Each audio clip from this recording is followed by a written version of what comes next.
Hey, Snow. Hey, MJ. Hey, Sid. Hi. Welcome back. Hi. And on today we have Jaron Lockridge. Welcome to the show. Yep. Hey, how are y'all doing today? Thank you for having me on. Good, good. So you run Cinema Ministry Productions on it, and you come up have an upcoming streaming series of House for the Broken. hmm Okay, so let's talk about that. And if we could start off, give us a little bit of backstory on you. yeah, I live in Jackson, Tennessee. Grew up in West Tennessee pretty much all my life. And in high school, uh, I like to say by accident, because I just needed an extra class that year. I took this theater arts class and discovered this talent of mine to write specifically for the arts, and just fell in love with it from that point. And one thing led to another. And like after I graduated, this is around 2004, 2005. Uh, Technology hadn't quite kicked off yet. I'm not even sure if YouTube was actually a thing then, maybe just starting. So like the thought process was that you still had to go to LA to really make it in the movie business. So I thought that was a far-fetched idea and ended up pivoting into law enforcement, and doing that around 2010 or so. And I remember while I was there, one of the instructors was like, find you a hobby or something to do outside of this, law enforcement, something to do. And it got to a point to where, as an outlet, I started back writing and got into making films because about around this time, technology is easier and you can produce low budget films. So around 2016 or so, I started my original company, Misguided Perceptions Media Group. Started producing a lot of indie projects and indie films and series, and was very successful at it. And just got to a point to where I decided to rebrand and change my company to Cinema Ministry Productions, which now focuses more on faith-based content, more positive content, and led me now to my series House for the Broken, which I'm promoting now, and it's on the verge of being released here next month. What's the premise of that? House for the Broken is basically it follows a pastor and a few congregants in his church, and it basically shows the authentic side of pursuing the faith. A lot of things, especially people who are outside the faith, think hey, once you get here or something, it's perfect and everything's just beautiful and no more troubles, which is far from the truth. It's no magic ticket to no problems and no more issues in life. So it just kind of show a more authentic journey in the faith through this church, through these different members. You have one who's the pastor who's supposed to have all the answers, and you see where he's struggling with things here and there in his personal life, trying to raise a son, and feeling like I'm not sure I'm doing right by him, and another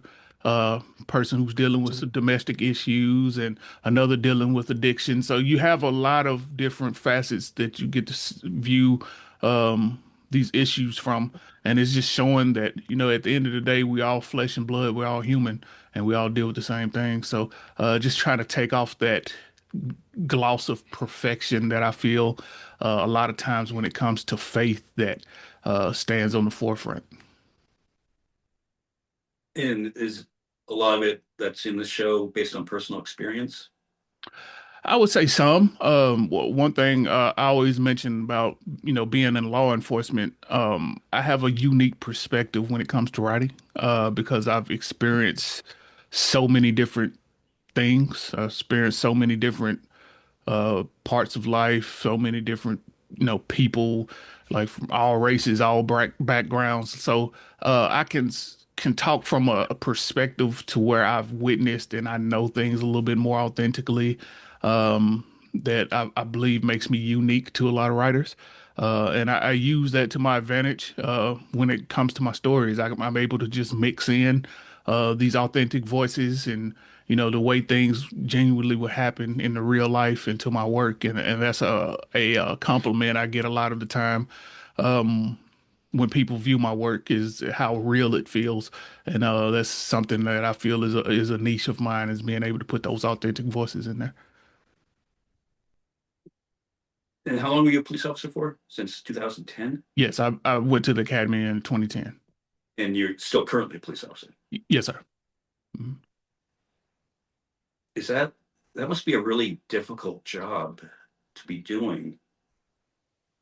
Um, describe that a little bit about working as a police officer in your area. Yeah, it's one of those things where I often say I'm filmmaker by day, police officer by night because I work night shift. It's it's it's it's very different sides of the coin to say the least. But I would say, um, using filmmaking as an outlet has been the most beneficial thing since entering this field. You have a lot of people in this field that this is their identity. Being a police officer is nothing else they can do. They wouldn't know how to live unless it's something to do with police work. And usually those are the ones that, eventually drive themselves into the ground because everything of their life is built around being an officer. So, I made it a habit to get away from the job. Like when I go out of service, I don't listen to the radio. I don't care about nothing that's going on uh with the job, and I'm able to get away from it through my writing, through making films. So it's a very good contrast when it comes to that, getting away from the stresses of this job and able to have an outlet through filmmaking, and which is something that I've been doing, you know, not as long but equally as long, and it just kind of giving me that outlet has been a lot more beneficial than anything else when it comes to doing this job. So I kind of understand why they told you to get a hobby, right? Because I mean, you probably see the worst of humanity like on a daily basis. Like, wow. Yeah, yeah, it's you do see. I saw something where most people see a certain traumatic event, maybe once or twice in their lifetime, where we see it daily. It's kind of unhealthy because I made the mention before where I remember a case myself where I dealt with this fatality wreck where kids and stuff were involved. And after you get done doing all this and that, you have to suck it up and go to the next call. Like it's no debrief, it's no nothing after you just witnessed that. And you go to the next call, and I remember the next call I went to, the lady just as soon as I got out the car is cussing me out like, "Ma'am, I had Yeah. nothing to do with nothing. I'm here to see how can I help you. I had nothing to do with what's going on." So you can kind of see like when you see a lot of these instances across the nation where these police officers just snap. Me being an officer is no excuse for it, but a lot of times I can relate because I'm pretty sure that person just kept packing it down, packing it down, packing it down because he had no way to release that or talk about it.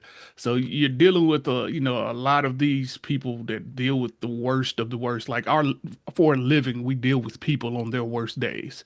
So, Mhm. that constantly adds up and adds up. And if you don't are the type, if you don't fish or exercise or find something to allow yourself, even, if you're the type that likes therapy, like something to get that out of you is just going to continue to pack and pack and pack. And one way or another, it's going to explode. You explode on your marriage or, something suffers. That's why the divorce rates are so high, usually with law enforcement officers and stuff like that. Something suffers because of his job. So I'm always a proponent of if you have something you love, do it. Get away from this job. As soon as you take that uniform off, don't look at it again until it's time to go back in and just find something to get away from this job because it can be kind of a tally on you. Yeah. So I'm a community worker, and I've been doing community work for a long time. So I see kind of where you're coming from.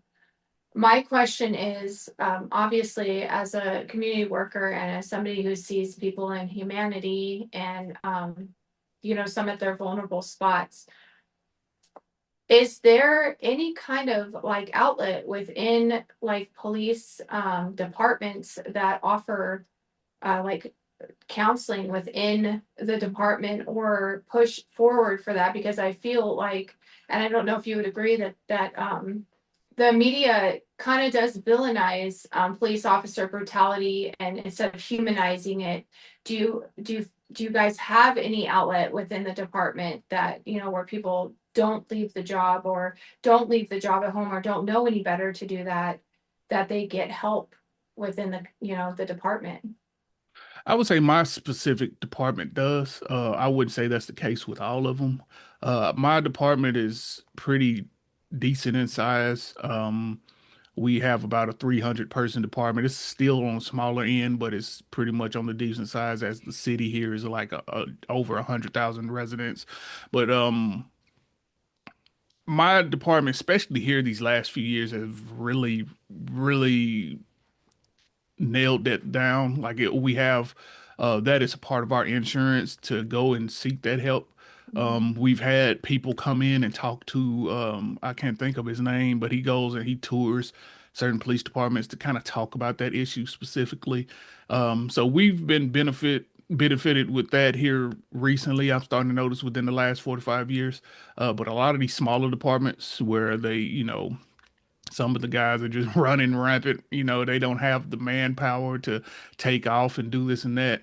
Yeah, they're going around the clock and they probably never get that type of help unless they just go themselves. So they're probably not encouraged to do it because, hey, we need you on the streets. We can't have you having any extended time off. Nobody's here to cover the streets. We need you here. So a lot of these smaller departments around, because I started in a little small 9-man department where the call volume wasn't high, but since it was a rural area, like the I've probably seen the most fatality wrecks working that little itty bitty department than I have in the place where I am now, where I've been the last 10 years. I would say I've probably seen one fatality wreck in this city because it's the city, so people aren't driving as fast and stuff like that. But there, like it was almost every other day. So it's different experiences through different police departments, but at the end of the day, it's all type of stuff that normal people doesn't see all the time. Like Right. even even on social media, when the groups and stuff they're talking about this, and I turn it off. I don't, I see it for a living. I don't want to see it on social media. So, yeah, I would say especially here lately, it's been a real increase encouraging, officers to go and, seek this counseling here or counseling there. Whereas when I first started, that wasn't the case. That was still kind of taboo. Would you say that's like your driving passion to do what you do on the side, is to help people have maybe a more positive outlook, or have like something to go to? Because I feel like as somebody who follows faith as well, um, do you feel like that might be a pushing moment for you because of all of the things that you've experienced? Not necessarily. I would say, from because at first, especially when I first created my company, um it was more just for me. I just I found it my own way to kind of get it out there, and then once I noticed what people started liking, I kind of started migrating to more human stories, and just using the job as a motivation behind the writing to go that way.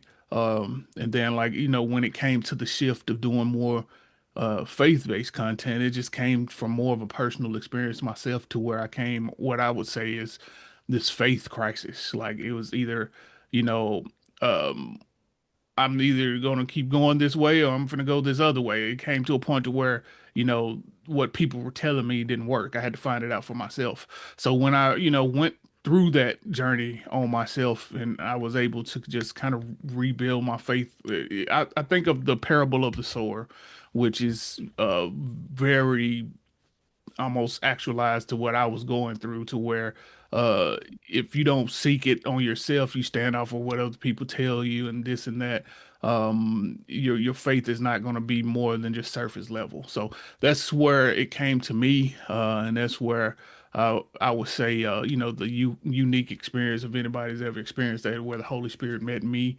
and just kind of confirmed some things for me. And that what caused me to change to the point to where, okay, the way I was doing things, I need to have a purpose behind it now. And that led more to my rebrand than anything. Mhm. As a director, who are your influences? Like growing up, what kind of movies did you like? I'm a movie lover. I loved everything. I would say um so many out there that I loved growing up. I always say I'm a more of a suspense type of person. I like crime movies. Just I guess naturally. But I was a big Tarantino fan growing up. Yeah. Um uh I love now one writer that I really love is Taylor Sheridan. I enjoy a lot of his work. So I would just say I never had just a one person that I probably would follow to that degree. I just loved following great work, great films, no matter who produced them. So yeah, that's I would say that. Like I always tell people, my top three is There Will Be Blood, uh, what's the one? No Old Country for what's the Yeah. No Yeah. Country for Old Men. No Yeah. Country for Old Men and Pulp Fiction. That's my top three. So I just Yeah, love all good. those films, and yeah, I'm just an avid film watcher. I just love watching the good movie in there. Yeah. Where is this new series going to stream? What platform? Right now, it's licensed to Plex, Tubi, and Amazon. We're pitching it right now to Pluto, um, Paramount, Peacock. So we're waiting back to hear the licensing on those channels. So the way that I work, I don't I have my distributor is not a traditional distributor. They pitch out and get these licensing agreements because I'm very keen on ownership. There's something that I treasure when it comes to my own projects is keeping the ownership up front and just licensing out on the back end. So that's where we're waiting. We're kind of stuck at is just waiting on a lot of the feedback from some of these platforms about licensing the show. But right now, confirmed Amazon, Tubi, and a smaller channel, Popsy on Plex. I think it's mostly on the Roku channels. Is confirmed to be there toward the end of late July and with some more to come. Okay. And a lot of your work is, based on addiction and stuff like that. And working as an officer, how do you see the addiction crisis, like the fentanyl crisis in your area? Is it like a lot of what you deal with during the day is issues like that? Yeah, it's really taken off. I would say I've lived through the when meth was a thing, when meth was really bad, rolling labs and stuff like that. I would say this fentanyl crisis is probably worse than that, like to where it's hitting now. A lot of places probably won't, put those numbers out there, but I know it was a point here recently where we were experiencing at least one overdose death a day. So like you're getting to a point to where like some of these bigger cities are probably triple, quadruple that, like just based off of fentanyl production. So I think that's why you're seeing such a basis on that because I'm thinking it's cheaper to get, easier to get, and just a little bit, to put in whatever whoever's using it's the reaction is so vast to where they tell us if we get just a speck of dust on our finger, like it could send Uh-huh. us into a overdose. So we have to be even more Yeah. careful with stuff like that. So it's just, I believe this is is new grounds. I'm not sure how it's gonna get to a point to controlling it because there's just so much of it out there. But yeah, this is a new challenge, especially on the law enforcement end. Yeah, I had to sit on grand jury, and I was surprised at how much it had shifted over from meth to there were still cases that involved meth, but I Mhm. mean almost all of the drug cases were fentanyl. And they Mhm. did tell us on one of the cases, the officer had two pairs of gloves on and Mhm. still had to go to the hospital because it got through and affected him. Yep. Yep. Crazy. Yeah. Yeah, they really like when it comes to searching and stuff like that, they harp on, having these certain type of gloves, which still you have to be careful because it's just so potent, which makes Mhm. like by it being that potent, I'm wondering how anybody can use it. I'm wondering how like it's not more deaths Yeah. going. Yeah.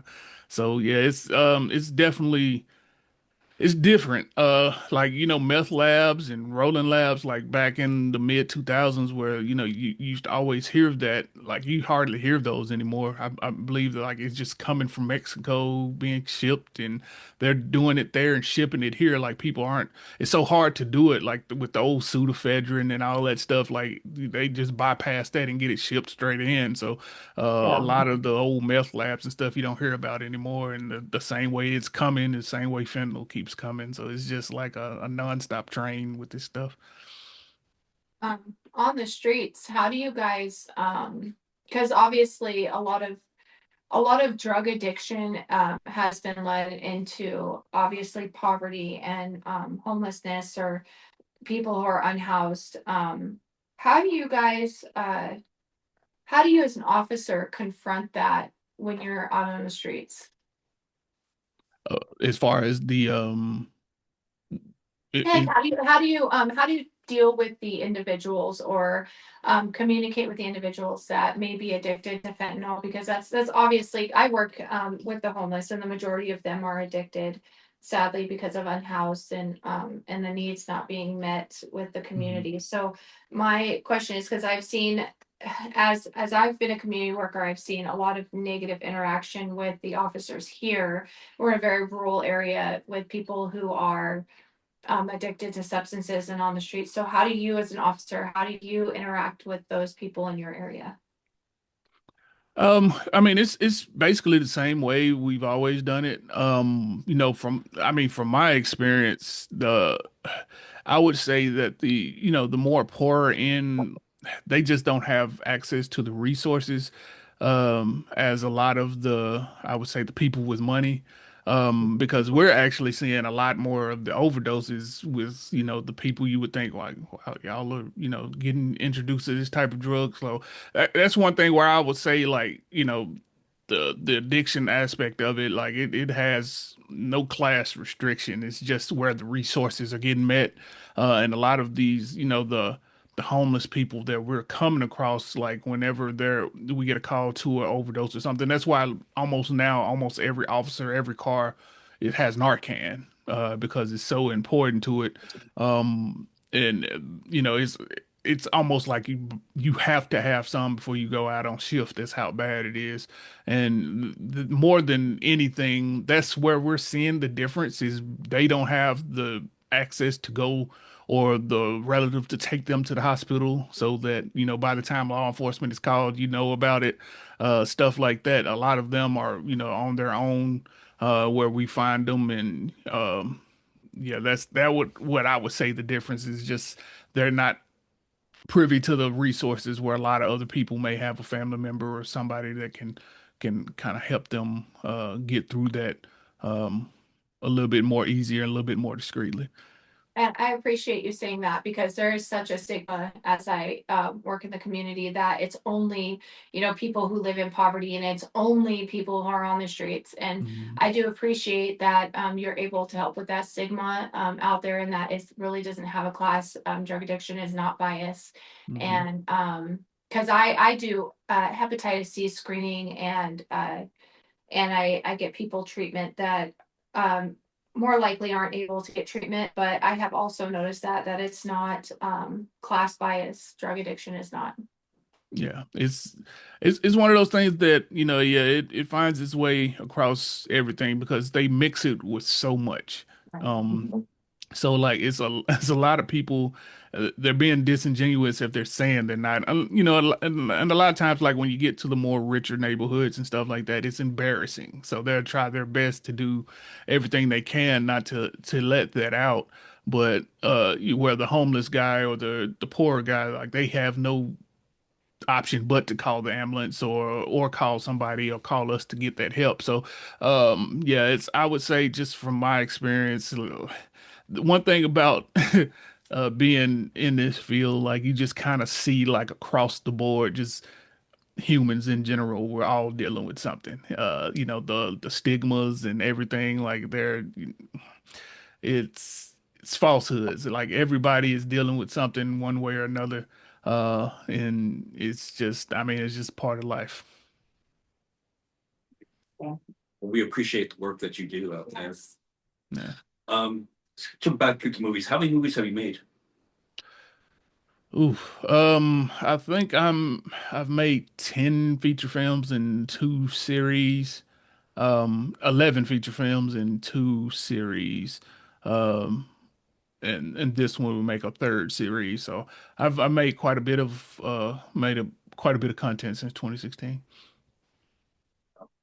Yeah. Um, we have a friend that's going to be directing her first film. Do you have any advice for a new filmmaker? Yeah, I would say, especially nowadays, um, just find out what you're comfortable doing. I One thing about me that's I'm fortunate is I can write, I can also film, and I can also edit. So a lot of that is the bulk of the cost of making a film. I'm able to kind of keep that down on the front end, and I'll hire out for a script supervisor or a grip or something to kind of take it off of me. But I have produced films before it was just me. Like I've found a way to do it, and you just gotta know what you're working with. Usually, I would tell anybody who's producing a film, try to keep cast as low as you can without hurting the story. Locations as minimal as you can without hurting the story. And just know what your budget is, know what you can do, and just try your best to write a story that fits in that glove. And a lot of the stress, I mean, it's gonna be stressful regardless, but a lot of the extra stress you won't put on yourself because you know the bounds in which you can create. So I would tell anybody like there's no better time now than create a film. Just write to your resources, and just write something believable and engaging, without going all out and making something that you know you can afford to make. So yeah, that would be my advice to anybody. Just start. You won't learn until you put yourself into the fire, and like it's no better time than now. It's You can get distribution. You can learn anywhere. You can literally get on YouTube and just learn how to make a movie if that's what you want to do. Like it's so much content and resources out there that if this is something that you want to do, it's pretty easy to do. Um, all right. How do you find time to sleep in your personal life? I know. I feel that. That's what I've been thinking. Yeah. I'm like, wow. Yeah, it's a science to it. Because I'm married, got three boys, two of them. Wow. Yeah, one just graduated, well, two. I got one in college, one just graduated, another one going to high school. So a lot of that is just being very, very good with your planning. Know how to plan, know how to make time for everything that you got to make time for, and just being able to rest, being able to know when you need to kind of step up and get some work done. Everything is just a balance. You just have to be a good balancer when it comes to everything. And I'm fortunate now that even at my job now, these last few years, I got a position to where I'm mostly at a desk. So I take a lot of the lobby reports and stuff like that when people come into the lobby and needs to talk to an officer, file a report, call in reports, stuff like that. So a lot of my job now is not on the street, and I'm glad of that. So I got a lot more stability to be able to write and do this filmmaking stuff as well. So that kind of worked out within itself, but still everything's just balancing. It's a big balance sheet of time and what you can do and what you can't do, and more importantly, resting. Just trying not to overwork yourself because burnout is very real. And we ended on more of a lighthearted note, a lot of heavy topics today. What was there ever a funny thing out there on the streets while on the job, or a heartwarming thing that happened to you? Um, there's a lot of heartwarming things I would say. I would say one funny thing, a department that I used to work for that I always remember is Christmas. I'm not sure if it was Christmas Eve. It may have been the day before Christmas Eve. But I remember patrolling this neighborhood, and this guy comes and gets ready. He walks out of a house to the street dressed as the Grinch. So he had just broke into a house dressed as the Grinch, and I tell people I had a foot chase with the Grinch, and he definitely won because I don't know where that guy went after who crossed this other place, but that's something that's funny. Like if I didn't have the footage, I think I got the dash cam somewhere. Nobody would believe me that I had a foot chase with the Grinch. That's pretty funny. Yeah, That's funny. yeah. All right. Well, thank you. Can you give one more plug for your project? Yeah, House for the Broken will be available late July 2026. Anybody who's interested, I would love your feedback. I would love you to check out the show. It'll be Amazon, Tubi for starts. Uh, you can check out our social media everywhere. It's Cinema Ministry, cinemaministry.com for the mailing lists. And yeah, I think the show will be one of those that, just kind of shine a refreshing light on a lot of issues that's going on nowadays from a pure and authentic voice. So I'm looking forward to it coming out, and hopefully, people will check it out and enjoy the show. Okay, yeah. I'm gonna watch it. I got Amazon. Yeah, I Yeah. definitely watch it too. Cool. Yeah, yeah. Please let me know what you think. And sincerely, on behalf of myself, and I'm sure both my colleagues here, thank you for what you do. I don't think you guys get enough appreciation Yes. for what you do. Yes. Yeah, yeah. I sincerely appreciate it. Okay. Yeah. All right, Jaron. I will send a copy of this to your people, and Mhm. maybe we can talk again another time. All right, sure thing. Okay. All All right. right. Thank you. Bye. All right. See you later.